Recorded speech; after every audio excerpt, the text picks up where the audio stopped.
being true to ourselves does not mean that we are right. And being true to ourselves in one way does not mean that we can't be true to ourselves in another way that conflicts with the first way.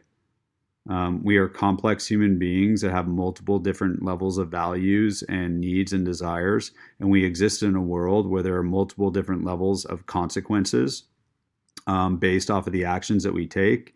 And in all of those complexities, who we are is always subject to revision by ourselves if it doesn't work for us. And if it's not working for the world, that doesn't mean it doesn't work for us. It just means we have an opportunity to change.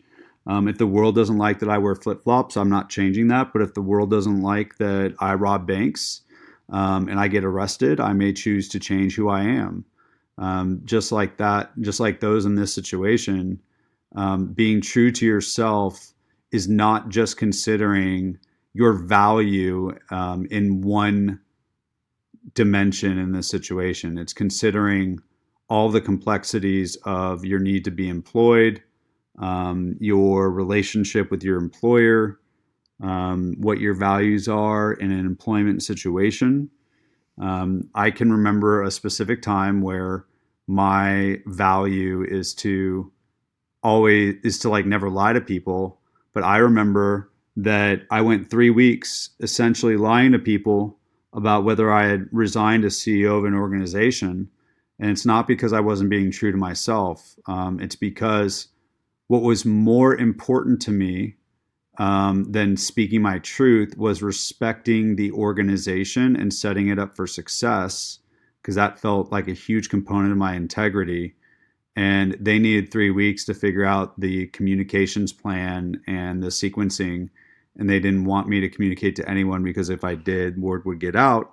And so in that example, my value of loving and respecting the institution that I'm serving and doing the next right thing by it in order to not harm it took precedence over my need to communicate the exact truth in my interactions. And I went back and I cleaned up that I hadn't been 100% truthful in those interactions with employees where we were talking about things that would be taking place past my tenure. But that's just an example of how this is not as simple as I just do what's true. You're always seeking an authenticity to be true to yourself in word and action, but you may have multiple layers of truth that could conflict with each other based off of who you are and what the circumstances you're in are. And so sometimes it's easier to think of authenticity not as how do you be true to yourself, but how do you not hide yourself? And that's one way to think about it. And I did not want to hide the part of me that is a servant leader more than I didn't want to hide the part of me that never lies to an employee.